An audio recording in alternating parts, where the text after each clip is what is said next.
station is Aldgate, where this train terminates. Between the train and the platform.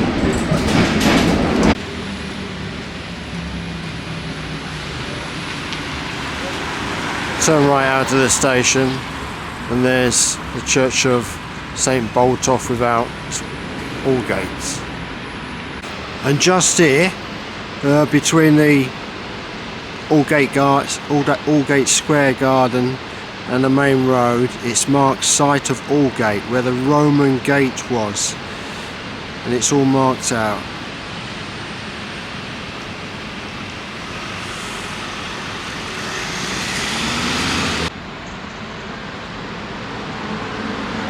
This is a reconstruction of the Roman Aldgate.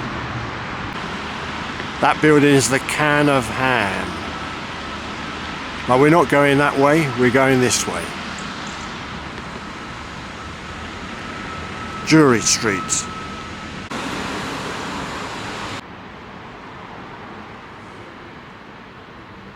When this building was constructed, they found in the foundation Roman wall and Roman artifacts. And now the public can go and view this. It's the city wall at Vine Street. We're going to go in there. Just go inside there. Best to book online first. Just about to go inside to see the Roman wall in the offices here at Vine Street. And just reading from this notice board. Excavations in 1979-1980 revealed a 32 feet length of the Roman city wall.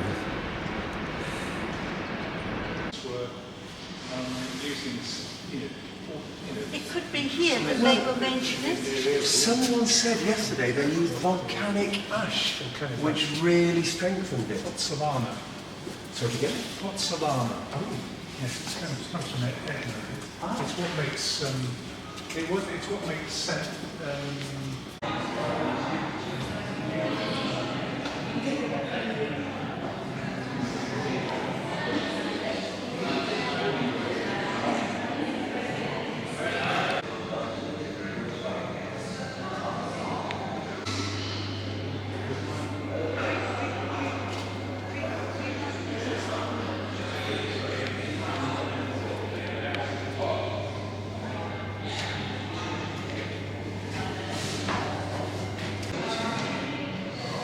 Oh, I know because the one engaged.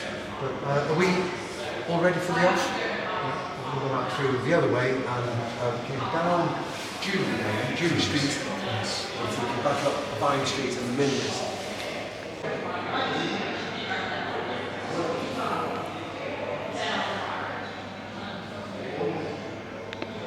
Yes, as you see here. You know, the Romans invaded England in AD 43, which took the little. Certainly, it's very white.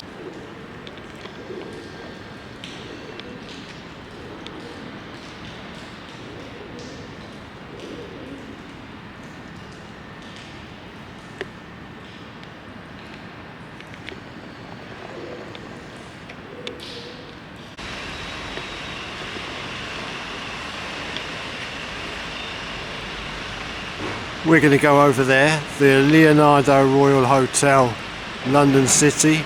Just walk through there for a great piece of London Wall, Roman Wall.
The main thing in Trinity Square Gardens is this impressive merchant seaman's war memorial to those who died in the First and Second World Wars while employed in the merchant navy and fishing fleets, lighthouses and pilotage services.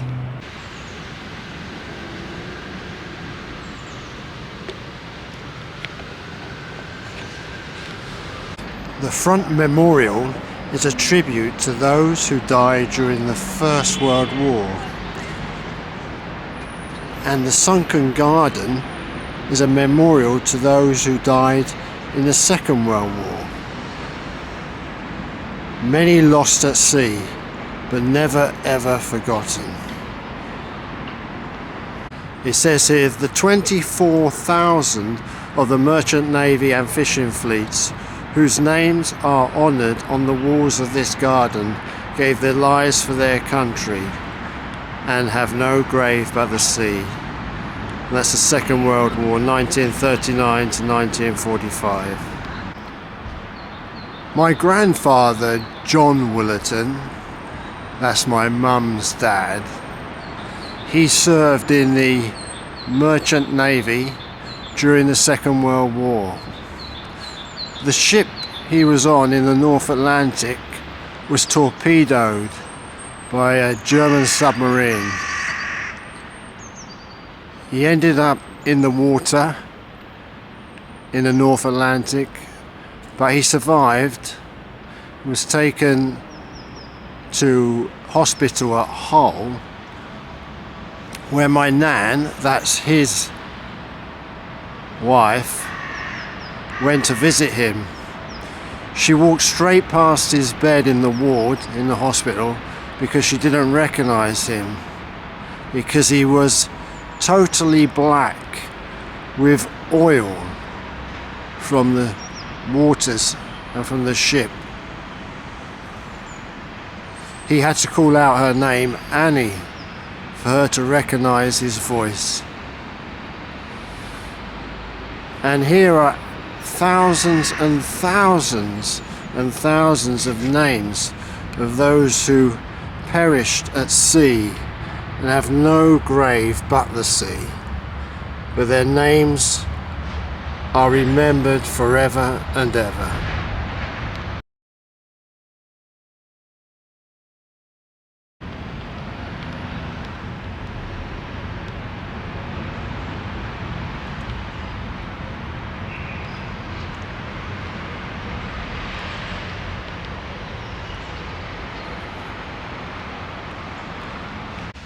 As well as the names of men, it has the names of all the ships.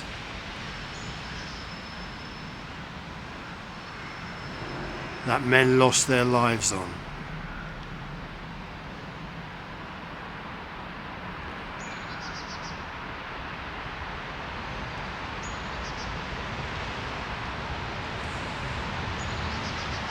Only one person lost their life on the ship Grodno from Hull, but even their name will not be forgotten.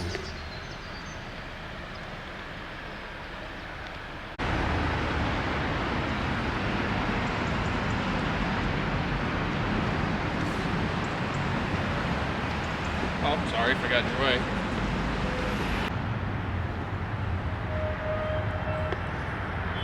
MN, Merchant Navy.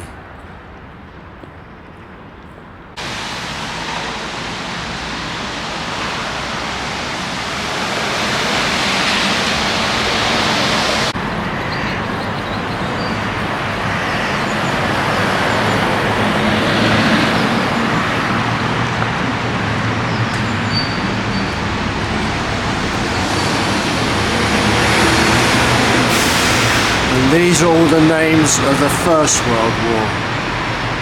Merchant Navy, lost at sea.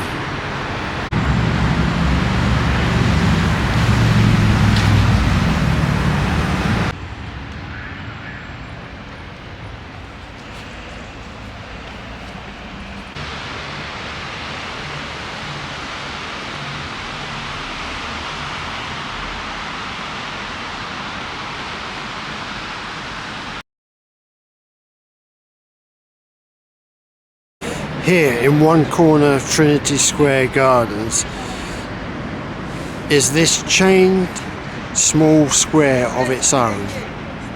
This is where the scaffold stood for the hangings of prisoners of the Tower between the years 1388 until 1747. Usually only royals were executed inside the Tower of London and non-royals executed here on Tower Hill. Lord Lovat was the last man hanged here in 1747 for his part in the rebellion of 1745, but he had the last laugh. You see, a temporary stand was made for 1,000 of his Whig enemies to view his hanging.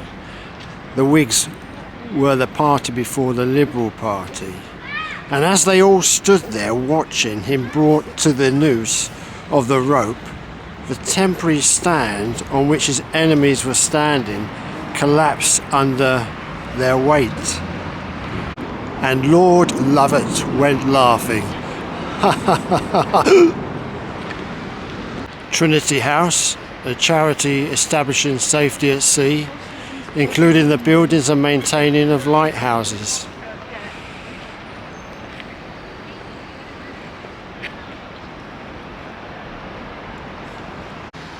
Just passing Trinity House and looking on top of their roof, superb weather vane. Kindly someone just pointed it out to me.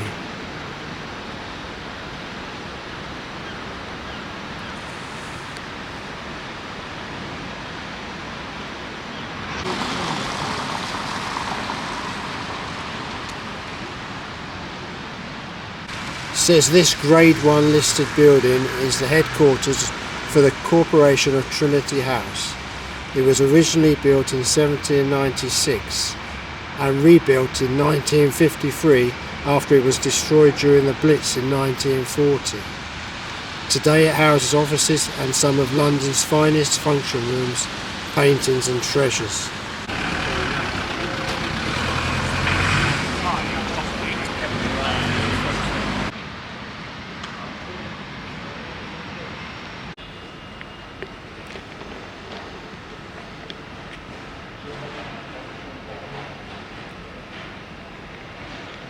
Good old Father Thames, standing on top of what was the Port of London Authority building, now a hotel. The designer of all that stonework certainly did not hold back. Amazing amount of work. And it was built at a time when Britannia ruled the waves.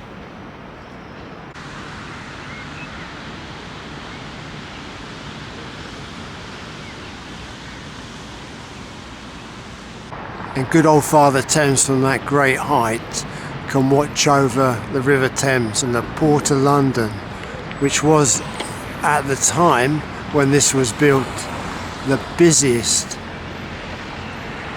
dock area in the entire world.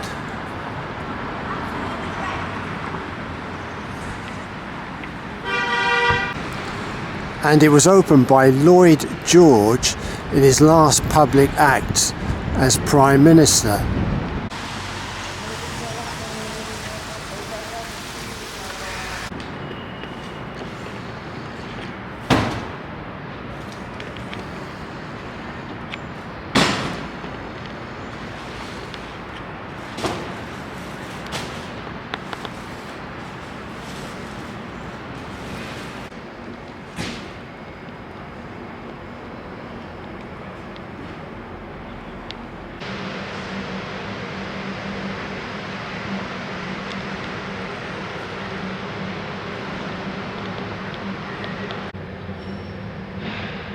The Navy building, now Four Seasons Hotel.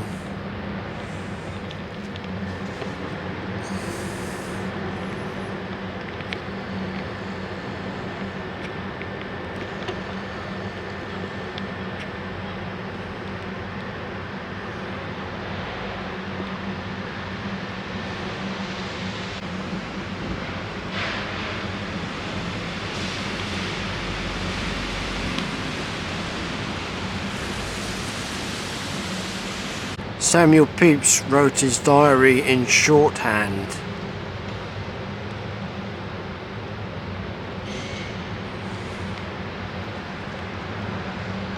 During Pepys' charge, the Navy became a powerful and disciplined force.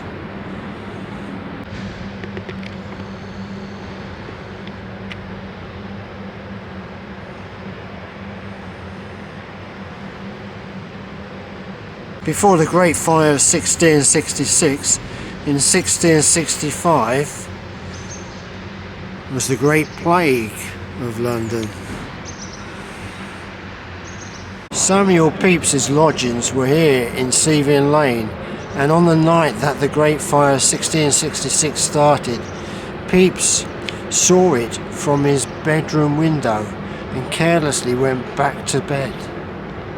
This was Saturday the 2nd of September, but looking again and seeing the fire spread, he alerted King Charles II, who personally organised action to fight the fire amongst the panic of the people. Samuel Pepys had the foresight of burying his Parmesan cheese in his garden during the Great Fire of London. It was still there and good to eat afterwards.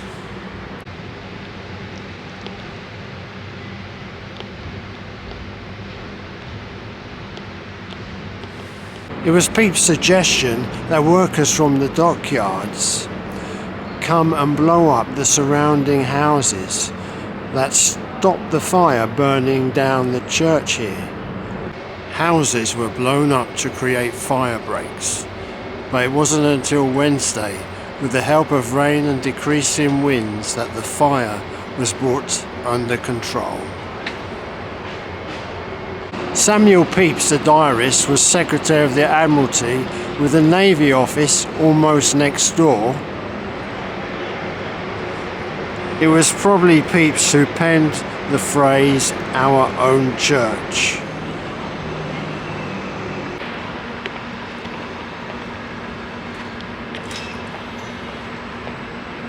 From his diary, when visiting the church one Sunday, Pepys wrote, "Slept soundly all the sermon." They still loved him there though. The Latin inscription above the gate translates to, "Death is a light to me."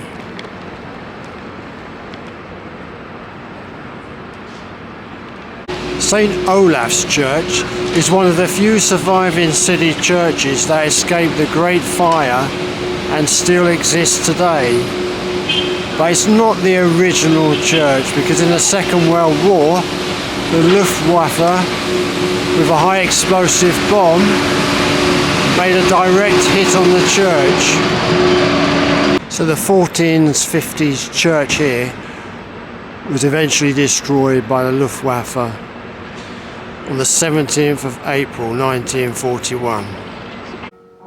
After being rebuilt after the Second World War, King Haakon VII of Norway laid the foundation stone for the church rebuilt in 1951.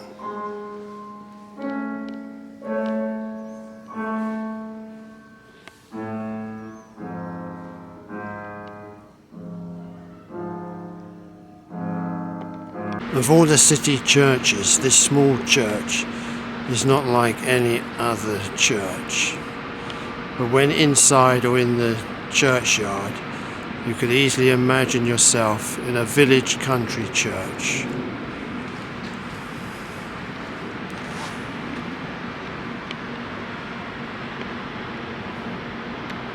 Here in Hart Street is a magical small church dedicated to St. Olaf Haraldsson, martyred king and patron saint of Norway. Olaf came to England to join forces with Ethelred the Unready against the Danes, and in one particular heroic fight fought the enemy on and around London Bridge victoriously. In the Battle of London Bridge, Some of the bridge got destroyed, but London was saved. And Ethelred the Unready was restored to the throne. The battle inspired the words to the nursery rhyme, "London Bridge is falling down."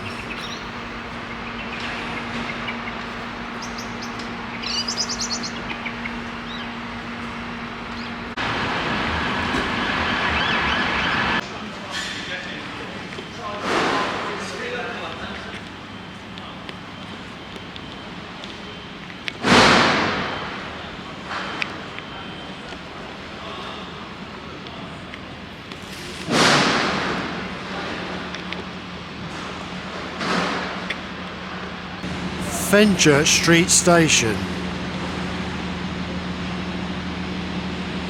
We're now going to head towards the Gherkin. Just passing Fenchurch Street Station, we'll do a left and right into Billiter Street. Then we're going to walk to the Gherkin. Look at that office building. Then come back across Leadenhall Street. Going to go past Lloyd's of London, turn right into Leadenhall Market.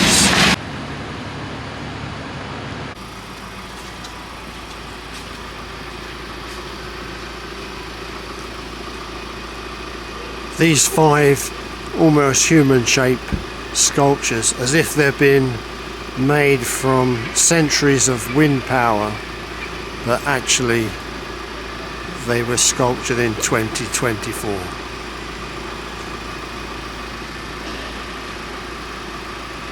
The rocket-shaped building is the Gherkin. Because of its originality, since 2004 the Gherkin is one of London's standout landmarks, standing tall at 591 feet.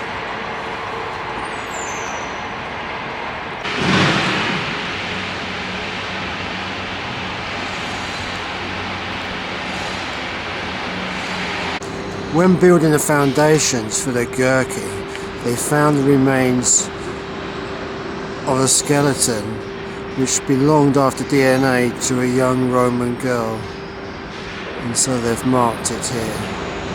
If you want to find it, it's between the Gherkin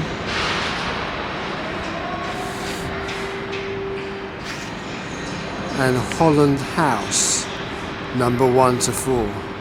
And this building is nicknamed the Cheese Grater. Where did you get that?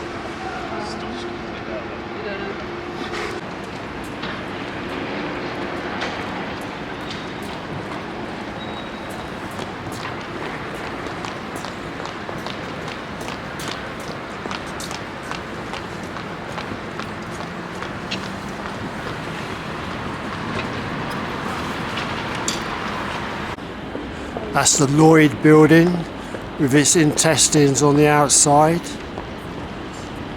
Lloyd started with Edward Lloyd about 1689 from his coffee house, where they first of all gave out shipping news.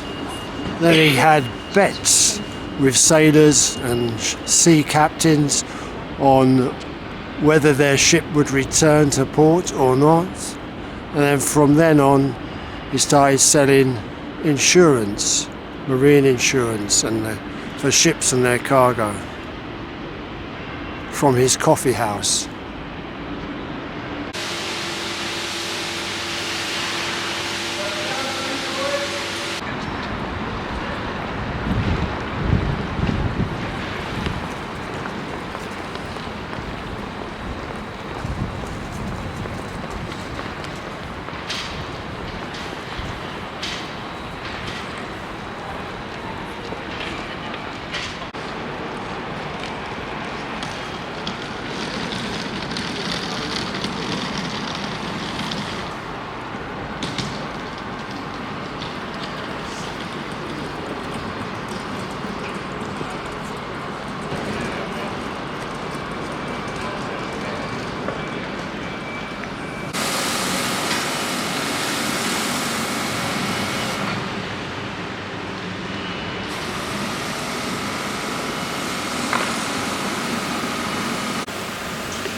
Why is this called Leadenhall Market? Because a house stood here which had a lead roof. Simple as that.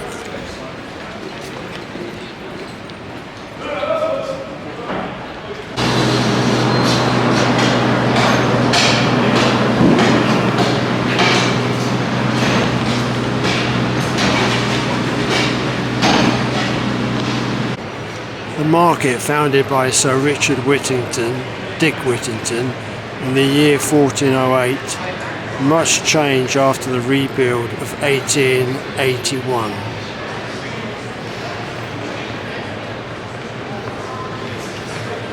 It says on this notice board here in Leadenhall Market, during the early 19th century, one of the most celebrated characters in the market was Old Tom, a gander from Ostend who came to England by chance due to his fascination with one of the lady members of his flock.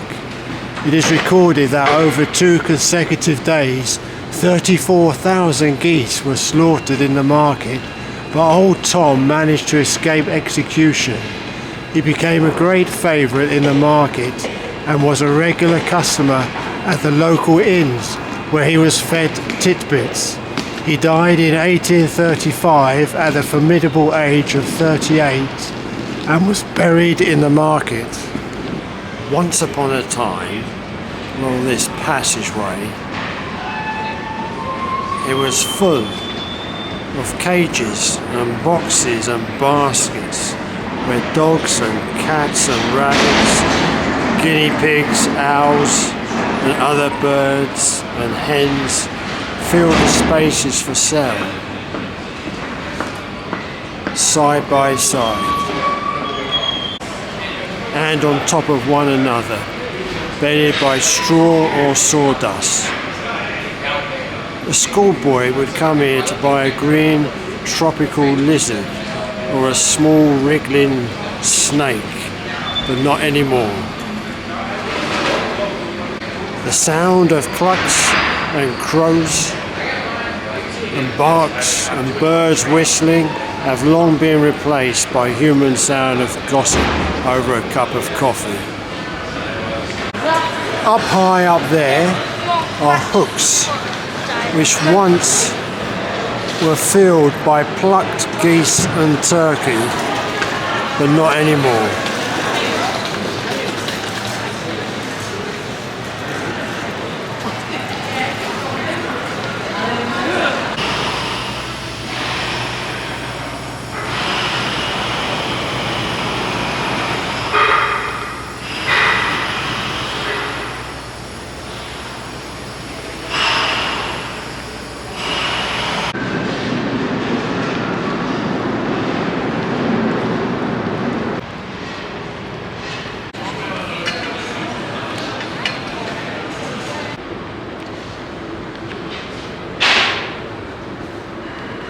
From Leadenhall Market, we're going to cross over Gracechurch Street, make our through a Belling Yard on the other side, and then make our way to St Michael, Cornhill.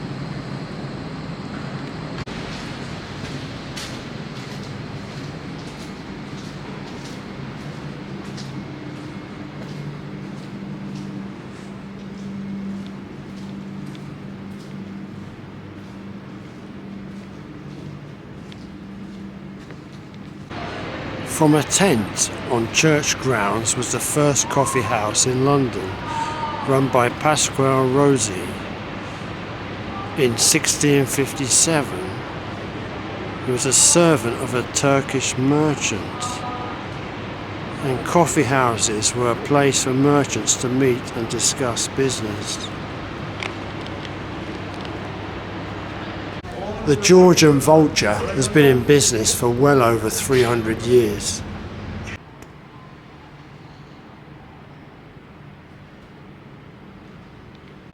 In the 1670s it became the Jamaica Coffee House, an unofficial post office for letters to the West Indies and a general rendezvous for merchants and sea captains involved in trade with these islands.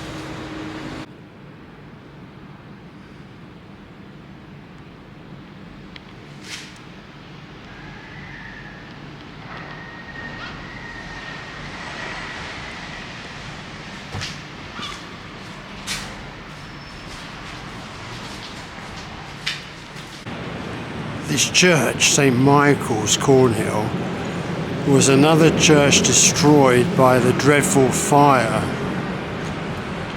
then rebuilt, not sure who by, but the tower is certainly by Nicholas Hawksmoor. Nicholas Hawksmoor lived in Shenley Village in Hertfordshire, and he is buried in Shenley Village. It's difficult to visit the plot though, as the burial plot is now on private ground. My brothers both went to the school Nicholas Hawksmoor, which is just off Cowley Hill and Shenley Road.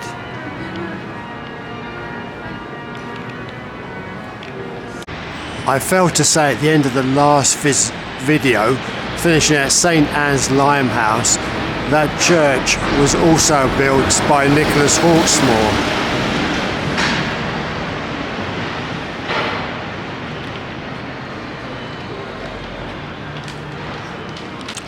The founder of the Royal College of Organists, Richard Limpus, was once director of music here, and still today music concerts play on regularly, quite often on Monday 1 p.m.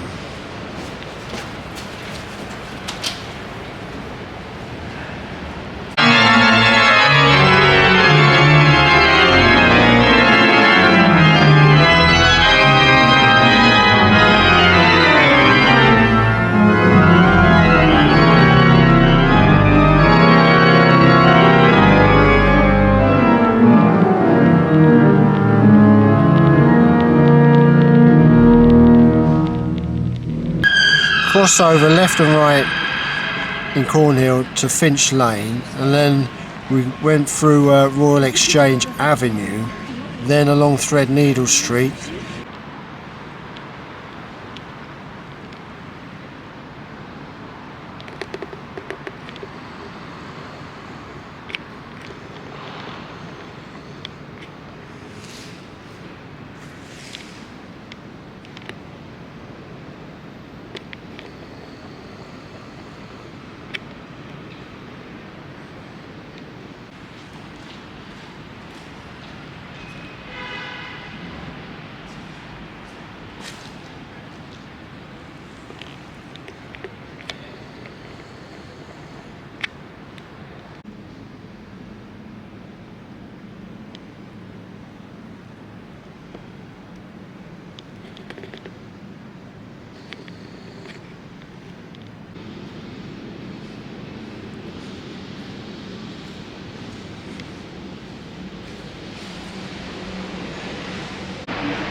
George Peabody, a great help to the City of London, who paid for the building of many housing estates for people on low wages. Born Danvers, Massachusetts, USA, 18 February 1795. He died in London, England, 4th of November 1869. American philanthropist and great benefactor of the London poor, accorded the honorary freedom of the City of London the 10th of July 1862.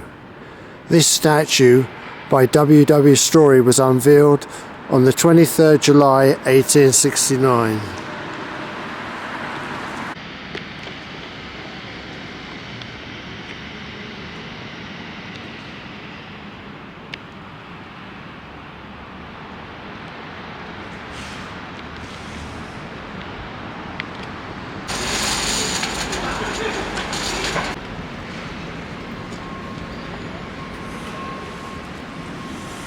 No longer sell cigars, just buns. We've turned into Threadneedle Street and we're going to cross Bank Junction, but take the left small lane just before Mansion House, right next to Mansion House Place. And it goes around to the left again, then we turn right into St Swithin's Lane, all the way to Cannon Street, very busy road. We're going to turn right and right again, we'll see where St Swithin's Church used to be. There's a garden there now. And then we come back out on Cannon Street, we see the London Stone.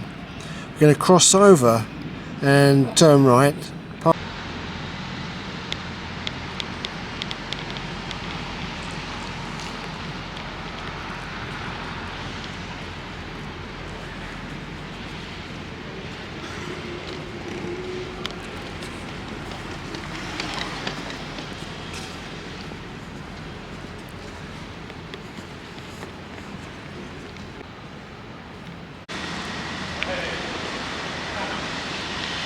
When coming out to St Swithin's Lane, first of all you'll see the London Stone, and then past the London Stone is a small lane which will lead to where St Swithin's Church used to be. Now it's just a garden up there. The only remaining part of the London Stone is housed in this wall,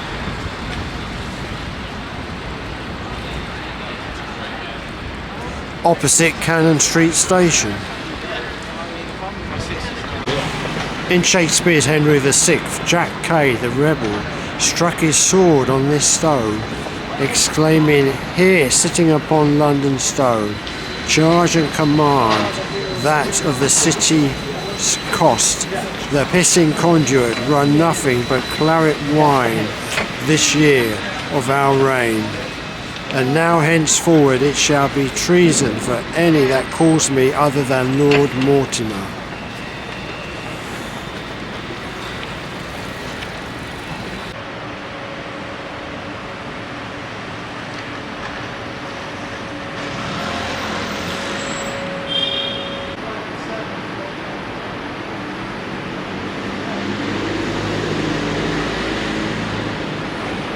St Swithin's Church used to be the home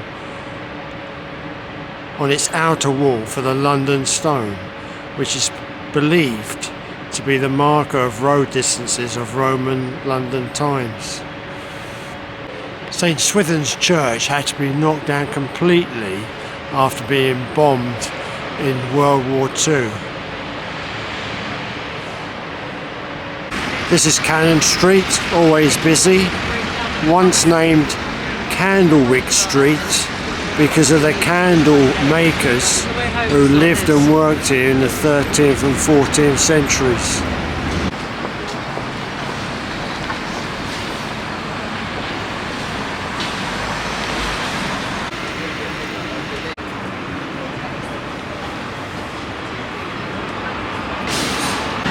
This building above Cannon Street Station was built in, I believe, 2011, and they took care when building it not to damage any of the Roman remains down in the basement below ground level.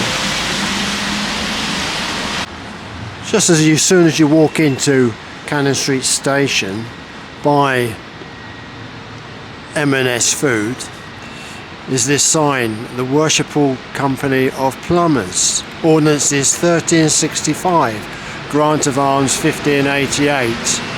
It says, between here and the river once was Chequer Yard, where for centuries stood the Hall of the Mystery or Art of the Plumbers of London. The first was destroyed in a Great Fire of 1666. Rebuilt, it continued in use until demolished to make way for the railway in 1863. The company yet flourishes root and branch. In God is all our hope.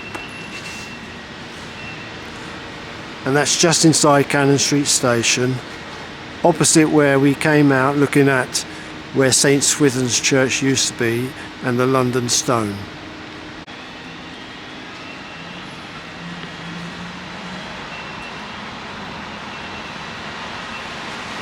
And Cannon Street Station has a platform 0. Also has platforms 1 to 7.